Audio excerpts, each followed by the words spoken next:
So hey hi guys, welcome back to the channel. तो आज का जो ब्लॉग है थोड़ा इंटरेस्टिंग है। आप लोगों को तो पता ही रहेगा कि अगर मेरा लैपटॉप मैं नया लेता हूँ तो उसका वारंटी पीरियड मैं ऑनलाइन चेक कर सकता हूँ।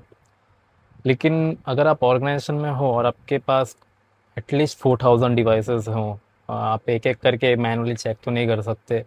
और ना ही एक क्या बोलते हैं कमांड बना के पावर शेल का कि ऑटोमेट करके वो भी नहीं कर सकते, क्योंकि अभी मैंने वो भी ट्राई किया हूँ। अब सबके अंदर वो कैप्चा आ गया तो आप वो भी बाईपास नहीं कर सकते। तो एक नया मेथड रहता है कि एपीआई, कंपनी एपीआई प्रोवाइड करती है हर ब्रांड के। तो मेरे पास मेरे ऑर्गेनाइजेशन में सबका एपीआईज है। अभी एक एपीआई माइक्रोसॉफ्ट का नहीं था, वो मैंने जस्ट माइक्रोसॉफ्ट से बात किया और मैंने वो एपीआई एक्सेस कर लिया है। अब उन्होंने वो एक्सेस पोर्टल का तो दे दिया जहाँ से एपीआई मिलता है मुझे, लेकिन उन्होंने मुझे एक माइक्रोसॉफ्ट सरफेस का एपीआई, क्योंकि माइक्रोसॉफ्ट सरफेस के मेरे हमारे पास लैपटॉप्स भी हैं, तो उसके जो एपीआईज होते हैं वो थोड़े डिफ़िकल्ट टाइप के हैं। अभी जैसे डेल वेल के कैसे आप डायरेक्ट सर्विस नाउ में इम्प्लीमेंट कर दिए, वो डायरेक्ट थ्रो कर देगा जो भी आपको आंसर चाहिए रहेगा वो। लेकिन माइक्रोसॉफ्ट का सरफेस का एपीआई थोड़ा अलग काम करता है, वो डायरेक्टली प्रोवाइड नहीं करेगा। वो आपको एक आपका ऑर्गेनाइजेशन के अंदर आप इंट्यून में ओपन करोगे ना, तो आपको एक इंट्यून में ऑल सर्विसेज के अंदर सरफेस पोर्टल मैनेजमेंट करके एक लिंक रहेगा। वो ओपन करेंगे तो आपको दिखाएगा कि आपके इस ऑर्गेनाइजेशन के अंदर कितने सरफेस लैपटॉप्स हैं। वो उसके अंदर आपको वारंटी पीरियड सब मालूम पड़ेगा, लेकिन वो आप लिंक नहीं कर सकते सर्विस नाउ के साथ, क्योंकि उसके लिए एपीआई चाहिए। तो एपीआई का अलग ही पोर्टल उन्होंने प्रोवाइड किया है, और वो एपीआई कैसा काम करता है, वो बाई वीकली आप एक बार पुल कर सकते हो पूरा रिपोर्ट। ऐसा है, नॉट नॉट अ लाइव, एक बाई वीकली कर सकते हैं। तो वो एक इशू है, और उसको ऑनबोर्ड करने का भी एक अलग ही इशू। उसके लिए आपको एक एंटरप्राइज एप्लीकेशन बनाना पड़ेगा, फिर वो ऐप रजिस्ट्रेशन के अंदर जाके वो परमिशंस प्रोवाइड करवाने पड़ेंगे, फिर जाके वो लिंक होएगा टोकन के साथ, फिर वो टोकन को फिर वो सर्विस नाउ के साथ लिंक करना है। तो बहुत कॉम्प्लिकेटेड रूट है।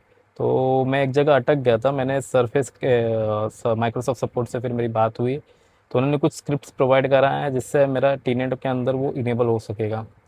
तो वो मैं अभी जस्ट वही चेक ही कर रहा था जो स्क्रिप्ट्स उन्होंने प्रोवाइड कराया। तो मैं आप लोगों को शो करता हूँ स्क्रिप्ट्स क्या क्या है। गाइस, जिन्होंने ये प्रोवाइड किया है ये गिटअप पे ऑलरेडी अवेलेबल है। अगर आपका एक बार ये पोर्टल पे एनरोलमेंट हो गया तो आप इसके थ्रू टोकन एक्सेस कर सकोगे।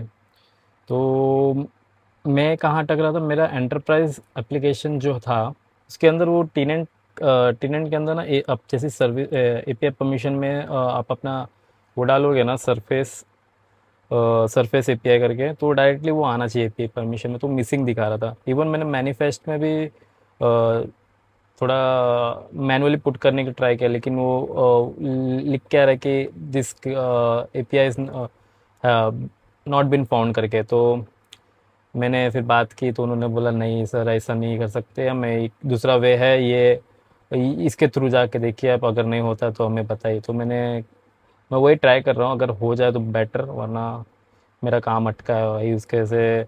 बहुत सारे पाइपलाइंस अटके हैं, बहुत सारा रोल आउट बाकी है, एक प्रोजेक्ट चल रहा था वो भी डीले हो रहा है इसके वजह से। तो करते हैं, देखते हैं, आज ख़त्म करके देखते हैं। सो गाइस, फाइनली मिल गया मेरे को डिटेल्स। मैंने सर्विस नाउ टीम के साथ भी शेयर कर दिया। मैं आप लोग को भी दिखा सकता था, लेकिन उसके अंदर सीक्रेट्स हैं और थोड़े कॉन्फिडेंशियल डिटेल्स है, वरना मैं शो करता था प्रोसेस भी। लेकिन इट्स एक्चुअली, मैं एक बताता हूँ कि पहले अगर वो आप देखना होगा ना उस अजोर ऐप रजिस्ट्रेशन में, अगर वो सरफेस एपीआई ढूंढने होगा तो नहीं मिलेगा, क्योंकि माइक्रोसॉफ्ट ने एक नया वे निकाला है जिसके लिए रिक्वायर्ड नहीं है कि आपको उस ऐप रजिस्ट्रेशन में वो डिटेल्स पुट करने की ज़रूरत पड़ेगी। डायरेक्टली आपको टेनेंट आईडी, उसका और जो बाकी के डिटेल्स होते हैं वो, और साथ में आपको वो जो आपको एपीआई के थ्रू माइक्रोसॉफ्ट एपीआई के पोर्टल के थ्रू जो आपको प्राइमरी एंड सेकेंडरी की मिलती है, वो सिर्फ प्रोवाइड कर दो सर्विस नाउ को, वो इंटीग्रेशन कंप्लीट हो जाएगा। तो मैंने भी वही किया है, मैंने सब वो डिटेल्स प्रोवाइड कर दिए उनको।